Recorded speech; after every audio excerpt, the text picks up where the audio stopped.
Hi there, welcome to Fertile Minds. I'm Dr. Iris Wang, specialist obstetrician, gynecologist, and fertility specialist with IVFAustralia. Today I'd like to give you some ideas how you can prepare yourself before you undergo fertility treatment. Now, infertility or infertility treatment is not something anyone will volunteer for. So when you're faced with it, it's always daunting and stressful. Be rest assured that you're not alone, and in fact, 1 in 6 Australian couples have some type of infertility issues. So I'd like you to have listened to this video and be prepared and to see how you can best prepare yourself for that treatment, whether that is IVF, IUI, or ovulation induction. And I'm going to start with lifestyle issues, and I'm breaking it down to smoking, drinking, caffeine, and stress. And then I'm going to talk about diet, exercise, and weight. So let's start with smoking. There's actually overwhelming data to suggest that smoking negatively impacts on both male and female fertility. So we strongly recommend both partners to stop smoking when they're trying to get pregnant or going ahead with fertility treatment. The story of alcohol becomes less clear, but fetal alcohol syndrome is a very well recognized problem, and it can range from quite severe dysmorphic features and disabilities to just mild developmental delay. The problem is, for all the research that's been going on, we don't know what amount of alcohol consumption is safe. So basically, the recommendation is that there's no safe amount of alcohol when you're trying to be pregnant or when you're pregnant. There's also information that women who drink have increased risk of miscarriages compared to those who don't. There's now more and more data about people who are drinking when they're trying to get pregnant. So I'll just quote you one study. There was a study that said that for the couple, so this is male and female together, the couple, for couples drinking 4 standard drinks a week, more than 4 standard drinks a week, they are less likely to get pregnant with IVF treatment than couples who drink less than 4 standard drinks a week. So you can see that our recommendation is also going to be try not to drink when you're going through treatment, try not to drink when you're trying to get pregnant. And there's a comment called, it is never entirely safe. And that comes from the website of the Australian Health Department when it comes to their recommendation about alcohol consumption. And then caffeine. There's not a lot of data, but there's some data to suggest that very high caffeine intake is bad for female fertility. So it's worthwhile considering a moderate amount of caffeine intake, such as 2 cups of coffee a day when you're trying to get pregnant.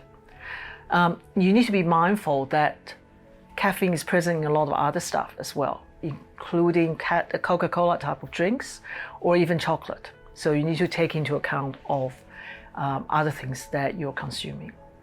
I want to say something about stress. There's no doubt in modern life we're all very stressed with work, with our personal life, and with the stress of not getting pregnant. But as far as research goes, it is very hard to measure stress and the impact of stress on fertility. However, we know getting enough sleep is important, and it is a great start to a healthy lifestyle and stress reduction. So there's no looking at our channel in wee hours of the night, okay? Make sure you go to bed early. And then let's talk about diet, weight, and exercise, because they are all very closely linked together. It's important to have a healthy, balanced diet with plenty of green leafy vegetables. And exercise is important. We encourage you to have some form of exercises, moderate exercise, to keep your body going, to keep your mind active, but possibly not extremely strenuous exercises, because very strenuous exercise can potentially affect ovulation and infertility. So it's everything in moderation. And that is the same when it comes to weight. Overweight is definitely linked with infertility and reduces your pregnancy chances when you are pregnant, but underweight is also bad for you and negatively impact on your pregnancy chances. So again, everything in moderation. Now I want to talk a bit about other things you should do. So let's talk about vitamins. Most people know about folic acid, and it is recommended you should start preferably 3 months before you get pregnant and continue on for at least 3 months after you are pregnant. And this reduces the chances of neural tube defects such as spina bifida. But there is also evidence iodine supplementation is good for you because it helps with the baby's brain growth.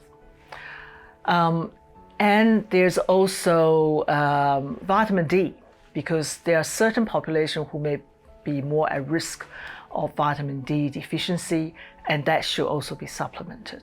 So it's worthwhile having a discussion with your family doctor and look at these risk factors, having the tests done. Generally, these pre-pregnancy vitamins out there usually will have all these components together. The other thing I think we should talk about is infection screening. You should go to your family doctor, get testing for immunity for rubella and chickenpox. Rubella is also called German measles, if you're not sure what rubella means. Because if you get these kind of infections in pregnancy, they can potentially affect the baby. So it is definitely worth getting that checked.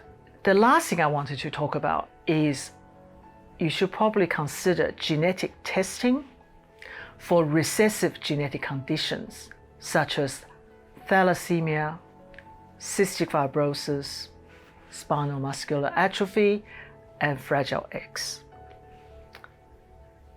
A recessive condition is a condition in which if one partner has an abnormal gene, but otherwise a normal functioning gene, she or he is perfectly normal. And the same thing with her or his partner.